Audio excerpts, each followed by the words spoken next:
9 సార్లు పెంచి బాధుడే బాధుడు. ఆర్టీసీ ఛార్జీలు 3 సార్లు పెంచి బాధుడే బాధుడు. ఇంటి పన్ను చెత్త పన్ను పెంచి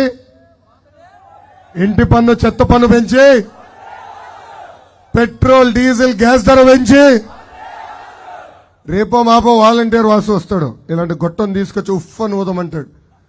ఊదద్దండి, ఊదితే అమ్మాయింత గాలి పీల్చుతున్నావు అని గాలి పైన కూడా పన్నేస్తాడు ఈ సైకో జగన్. ఇంకా కటింగ్ మాస్టర్ అని చెప్పే కదా, అన్న క్యాంటీన్ కట్, పెళ్లి కానుక కట్, పండగ కానుక కట్, విదేశీ విద్య cut, school fee reimbursement cut, 6 లక్షల వృద్ధులకి పెన్షన్ కట్, రైతులకు రావాల్సిన ఇన్పుట్ సబ్సిడీ కట్. ఇలా చెప్పుకుంటా పోతే భారతదేశ చరిత్రలోనే 100 సంక్షేమ కార్యక్రమాలు కట్ చేసిన ఏకైక ముఖ్యమంత్రి ఈ సైకో జగన్. ప్రజలు పడుతున్న కష్టాలు మేము చూసాం. అందుకే పవన్ అన్న చంద్రబాబు గారు కలిసి బాబు సూపర్ 6 ప్రకటించారు. దాంట్లో మొదటి హామీ తెలుగుదేశం జనసేన ప్రభుత్వం ఏర్పడిన 5 సంవత్సరాల్లో నిరుద్యోగ యువకులకి 20 లక్షల ఉద్యోగాలు కల్పించే బాధ్యత మేము తీసుకుంటాం. యువతకి చెప్తున్నా, ప్రతి సంవత్సరం డిఎస్సి ఏర్పాటు చేస్తాం. 5 సంవత్సరాల్లో ఒక పద్ధతి ప్రకారం ప్రభుత్వ ఉద్యోగాలన్నీ భర్తీ చేసే బాధ్యత నేను వ్యక్తిగతంగా తీసుకుంటాను. ఇంకా ఉద్యోగాలు వచ్చే వరకు 3,000 రూపాయలు ప్రతి నెల నిరుద్యోగ భృతి కూడా ఇచ్చే బాధ్యత మన ప్రభుత్వం తీసుకుంటుంది. రెండో హామీ, స్కూల్కి వెళ్ళే ప్రతి విద్యార్థి తల్లిదండ్రుల అకౌంట్లో ప్రతి ఏడా 15,000 రూపాయలు మన ప్రభుత్వం వేస్తుంది.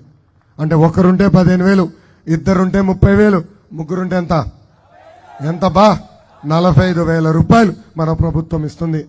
ఇంకా ప్రతి రైతుకి ప్రతి సంవత్సరం 20,000 రూపాయలు ఇచ్చి ఆర్థిక సహాయం చేస్తాం. ఇంకా ప్రతి ఇంటికి ప్రతి ఏడా ఉచితంగా 3 ఎన్ని చేతులెత్తి చూపించండి బా, ఎవరు భోంచేయలేదా? ఎత్తి చూపించండి.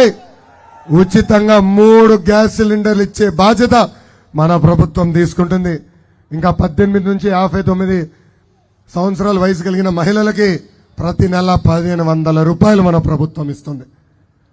సంవత్సరానికి ప్రతి నెల 1,500 రూపాయలు, సంవత్సరానికి 18,000, 5 సంవత్సరాల్లో 90,000 రూపాయలు మన ప్రభుత్వం ఇవ్వబోతుంది. ఇంకా 6వ హామీ ఏంటది అందరు మర్చిపోయారా? మహిళలు ఆర్టీసీ బస్సులో ఉచితంగా ప్రయాణించే హక్కు మన ప్రభుత్వం కల్పించబోతుందని ఈ సభాముఖంగా తెలుగింటి ఆడపడుచులకి మేము హామీ ఇస్తున్నాం. అసలు ఉత్తరాంధ్రకు పట్టిన దరిద్రం జగన్. 3 రాజధానుల పేరుతో 3 ముక్కలు ఆటలాడుతున్నారు. ఉత్తరాంధ్రాని 3 కుటుంబాలకు అప్పగించాడు. ఒక కుటుంబం పేరు బొత్స, ఇంకో కుటుంబం పేరు వైవి సుబ్బారెడ్డి, 3వ కుటుంబం పేరు విజయసాయిరెడ్డి.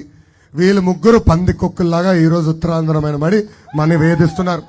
మనమే చూసాం, జగన్ కేసుల్లో నిందితుడు, రాజ్యసభ సభ్యుడు, ఇప్పుడు అన్ని కేసులు A2 ఉన్న వ్యక్తి, వేదికమైన పెద్దలు అశోక్ గజపతి రాజు గారిని ఎలా అవమానించారో మనందరం చూసాం. దశాబ్దాలుగా మానస ట్రస్ట్ అనేది కేవలం ఒక విజయనగరం జిల్లానే కాదు, ఉత్తరాంధ్రకి, ఆంధ్ర రాష్ట్రానికి, భారతదేశానికి అనేక సేవలు అందించే ట్రస్ట్.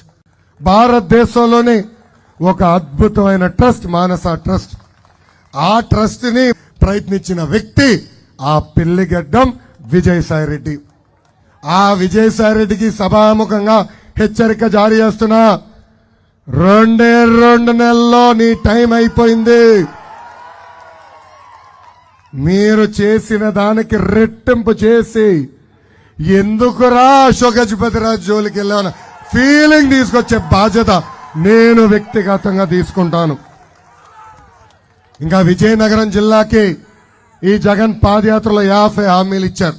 అవన్నీ చెప్తా పోతే ఒక రోజంతా పడుతుంది. కొన్ని ప్రధానమైన హామీలు ప్రజలకి గుర్తు చేస్తున్నా. మొదటి హామీ, భోగాపురం ఎయిర్పోర్ట్ పూర్తి చేస్తా అన్నాడు, చేయలేదు. రామ్ తీర్థం ప్రాజెక్ట్ పూర్తి చేస్తా అన్నాడు, చేయలేదు. గోస్తాని చంపావతి నదుల్ని అనుసంధానం చేస్తాడు, చేశాడా? రాంభద్రాపురం పెద్దగడ్డ ప్రాజెక్ట్ పూర్తి చేస్తాడు, చేశాడా? ఇంకా పాలేరు నదిపై డ్యాం కూడా కడతా అన్నాడు, చేయలేదు. స్వర్ణముఖి